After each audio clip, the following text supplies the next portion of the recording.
दीपशिखा अपनी बालकनी में खड़ी चांद की रोशनी में नहाई अपनी डायरी में कुछ लिख रही थी। उसकी आंखों में एक अजीब सी उदासी थी। दूसरी तरफ रिया अपने कमरे में खिड़की के पास बैठी एक किताब पाए आँच रही थी, पर उसका मन किताब में नहीं था। उसकी नजरें उस नई पडीडी डोसन की बालकनी पर टिकी हुई थी जो कुछ दिन पहले ही आई थी। रिया को दीपशिखा में कुछ अजीब सी खिंचाव महसूस हो रहा था। उसकी उदासी, उसकी खामोशी रिया को अपनी तरफ खींच रही थी। रिया ने धीरे से अपनी खिड़की खोली और ठंडी हवा का एक झोंका उसके चेहरे से टकराया। उसने महसूस किया कि शायद वो अकेली नहीं है जो इस ठंडी रात में उदासी में डूबी है। अगले दिन पार्क में रिया ने दीपशिखा को देखा। वह एक बेंच पर बैठी एक किताब पे आँच रही थी। रिया हिचकिचाते हुए उसके पास गई और उसे हेलो कहा। दीपशिखा ने नजरें उठाकर रिया को देखा। उसकी आंखें बड्डी और खूबसूरत थीं। उसने एक हल्की सी मुस्कान के साथ रिया को हाय कहा।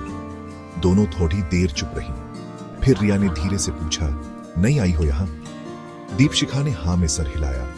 रिया को समझ नहीं आ रहा था कि क्या बोले। फिर उसने अपना हाथ आगे बढ़ाते हुए कहा, मैं रिया हूं, तुम्हारी पेडी डोसन। दीपशिखा ने धीरे से मुस्कुराते हुए रिया का हाथ थामा। उसके हाथ ठंडे थे। दिन बीतते गए। रिया और दीपशिखा की मुलाकातें बढ़ने लगी। कभी पार्क में, कभी कॉफी शॉप में, तो कभी बस यूं ही घर के बाहर। रिया को धीरे धीरे एहसास होने लगा था कि वो दीपशिखा की तरफ खींची चली जा रही है।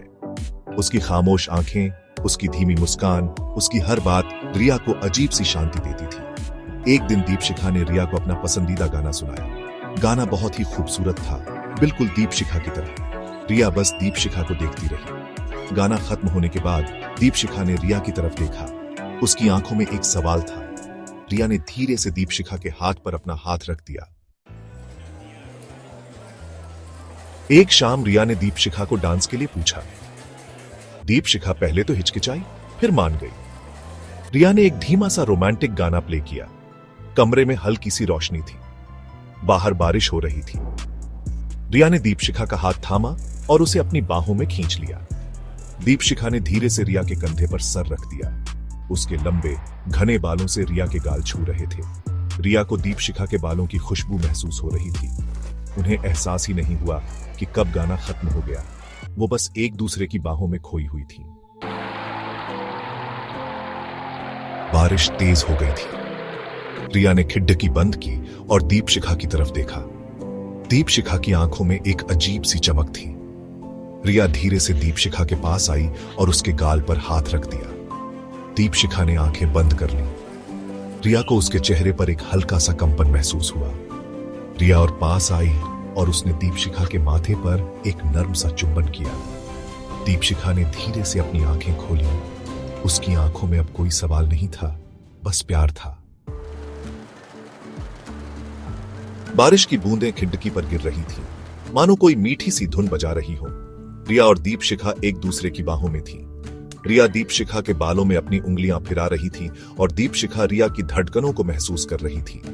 उनके बीच शब्दों की जरूरत नहीं थी।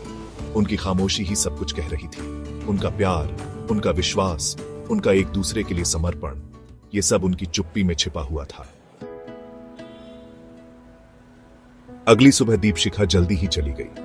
उसने एक छोटा सा नोट रिया के लिए छोड़ दिया था। तुम मेरे लिए एक अधूरे से गीत की तरह हो जिसे मैं पूरा करना चाहती हूं, नोट में लिखा था। रिया ने मुस्कुराते हुए नोट को अपने दिल से लगा लिया। उसे यकीन था कि वो और दीपशिखा मिलकर इस अधूरे गीत को पूरा करेंगी। उनके बीच अभी बहुत कुछ अनकहा था, बहुत कुछ अनछुआ था, पर उन्हें कोई जल्दी नहीं थी।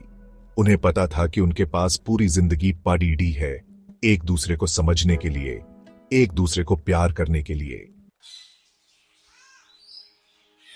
दीपशिखा के जाने के बाद रिया की जिंदगी में एक खालीपन आ गया था, पर वो खालीपन उदासी वाला नहीं था, बल्कि एक मीठी सी प्रतीक्षा का था। रिया को हर पल दीपशिखा की याद आती रही। उसकी मुस्कान, उसकी बातें, उसकी छुअन, हर याद रिया के चेहरे पर एक मुस्कान बिखेर देती। दीपशिखा रिया की जिंदगी में सूरज की किरण की तरह आई थी और उसकी सारी उदासी दूर करती थी। अब रिया बेसब्री से उस दिन का इंतजार कर रही थी जब वो फिर से दीपशिखा से मिलेगी, उसे अपने दिल की सारी बातें बताएगी। दीपशिखा वापस आई और इस बार वो अकेली नहीं आई थी। उसके साथ उसकी मुस्कान, उसकी खुशी, उसकी पूरी दुनिया वापस आ गई थी। रिया और दीपशिखा ने एक दूसरे को कसकर गले लगा लिया। उनकी आंखों से खुशी के आंसू बह रहे थे। उन्हें पता था कि यह बस एक मुलाकात नहीं, बल्कि एक नई शुरुआत थी।